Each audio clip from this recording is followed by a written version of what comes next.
Miss Michelle Witherspoon to introduce our class salutatorian, Mr. Ben Schultz.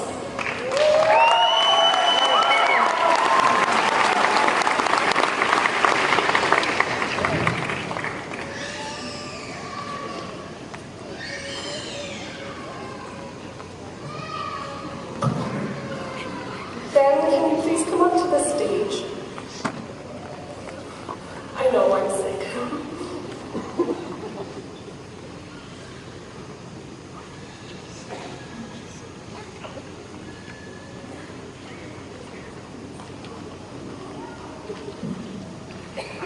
Good afternoon, graduates and guests. I have the distinct pleasure of introducing the Cone Composite High School salutatorian, Ben Schultz. What is a salutatorian, you ask? Oh yeah, we can clap for him.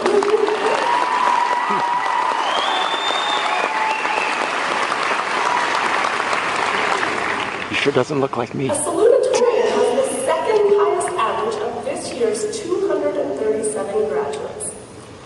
Ben had originally wanted 2 people to introduce him. Just because you're second doesn't mean you get 2 people. He wanted to ask Mr. Sabai and myself, but Mr. Sabai couldn't be here this afternoon. He wanted to do that because he thought it would be funny. As we all know, Mr. Sabai never tells jokes or is humorous, and I never laugh. I had the pleasure of teaching Ben math during his first semester at LCHS, the year the school caught on fire. When I mentioned to his dad, a science teacher at our school, that Ben was going to be in my math class, he said, "That's awesome! You guys are a lot alike. Great sense of humor and very sarcastic. He's nothing like me." Not only did I teach Ben math, but he was a star in my connections class too. This is where I found out about how competitive Ben really is. Can you say tape ball? Ben has been in French immersion since he was in kindergarten, so when he gives his speech, you may have to use the translators in the seats in front of you. Just kidding, this is Central Alberta and no one speaks French. Ben has participated in many activities growing up. He probably does not remember, but when he was a little gaffer, he was skating at the rink after school. And myself and another teacher came along to practice skating before the big staff student hockey game. It's amazing that myself, a good stubble jumper that I am, needed to practice skating, but I did. It was evident that I would need more practice when the 5- and 6-year-olds were skating circles around me. Thanks for not tripping me, Ben. Soccer has been Ben's lifeblood. He's played since he was a little ankle biter, indoor, outdoor, it didn't matter, as the over 25 medals he has proves. Ben was even lucky enough to have his dad coach him. Ben volunteers to coach soccer to young kids who are learning. If you ask the kids who are in his soccer camps, he's an incredible player and an awesome role model. Ben has a loving family that supports him in all his endeavors. In 2005, when Ben was 10, the Schultzes moved to Australia for a year where Ben did such crazy things as climbing that big red rock, cliff jumping, and hanging out at the Australian Zoo, where he got to meet the late great Steve Irwin and his daughter Bindi. While in Australia, Ben had a birthday party in August, which is their winter. At his birthday party, the kids went swimming, even though it was only 25 degrees Celsius. The other children's parents were appalled that anyone would let their kids go swimming in such cold temperatures.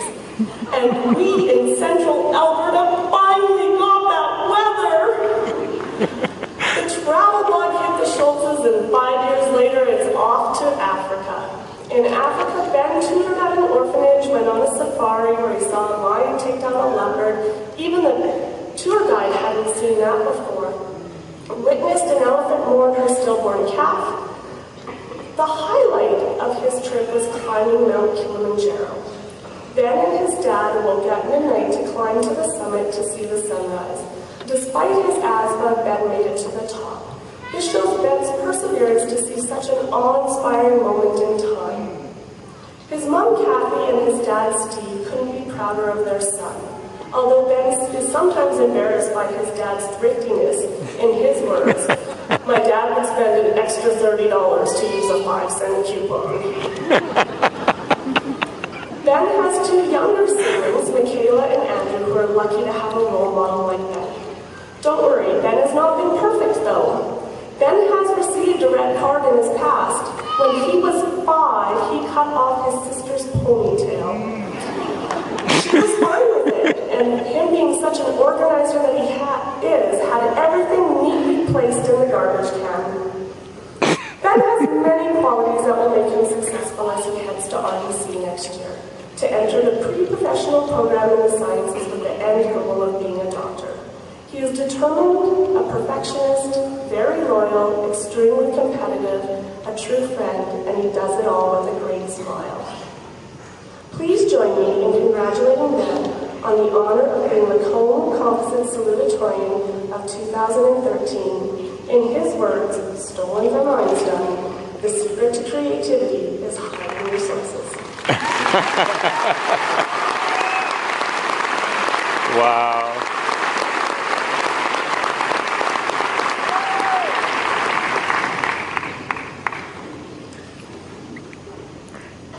Thank you, Ms. Witherspoon. Friends, family, teachers, and fellow classmates, we are gathered here today to celebrate the end of a lengthy chapter of our lives and to thank those for helping us along our way. Although I am thrilled to be the salutatorian for a graduating class, I wasn't exactly looking forward to giving a speech, so I procrastinated accordingly and stayed up late working on it, just to stay in the spirit of high school. But here it is. We are here at the realization of a goal many of us have been working most of our lives to achieve. As we sit here today, the moment is both joyous and bittersweet. It is joyous because we no longer have to spend another moment trying to stay awake in class, or worrying about spending our lunches in an LLO getting math help. But it is bittersweet because we now find ourselves at an endless crossroads, as we now split into an infinite number of different paths. This may very well be the last time in our entire lives that we see each other again. So it is especially important that we cherish these last few moments together, because for some, this is goodbye. Good or bad, we will always remember LCHS. For Miss Witherspoon's laugh that can be heard from across the school. For Mr. Sabay's jokes that could make you smile no matter how bad you felt. For Madame Lepage's classroom, where we learned to speak French with a British accent. And for Mr. Lockhart's willingness to step outside his, and often our, comfort zones. And finally, here's to EcoVision's recycling initiative. Sorry, Dad. I can recount a memory about each teacher, but we'd be here all day. Throughout the years, we have made unexpected friendships and grown away from ones we thought would last a lifetime. Have faced obstacles that seemed impossible to overcome. Laughed until we cried. Some of us have even become professional procrastinators. Overslept, underslept, and then stayed up all night just to do it again. On the way, we were touched by amazing friends, inspirational teachers, and people who were just downright awesome, like the brilliant Austin Erickson. But honestly, no hard feelings. Congratulations. As time has passed, we've been shaped into the people we are today. Our own unique personalities. We're now moving on with our lives to bigger and better things. And if not that, perhaps at least being able to sleep in a little later on the weekdays. Lastly, there are a few important things I've learned throughout my high school years, which I wish to pass on to my fellow classmates. First of all, pursue what you are passionate about, because it will bring you true contentment. Secondly, there will always be troubles in life, so cherish the good times. And finally, keep a positive attitude and work hard, whether you want to be a politician, climb Mount Kilimanjaro, or work from 9 till 5. John F. Kennedy once said, "Those who look only to the past and the present are certain to miss the future." We cannot look at today as the finish line, but we must use what we have learned as a foundation upon which the rest of our lives will be spent. What becomes of us now is defined by dedication to our goals. Tomorrow, we begin a new chapter in our lives as we embark down a long and unknown road. But tonight is our night, where we celebrate what we have done and accomplished together.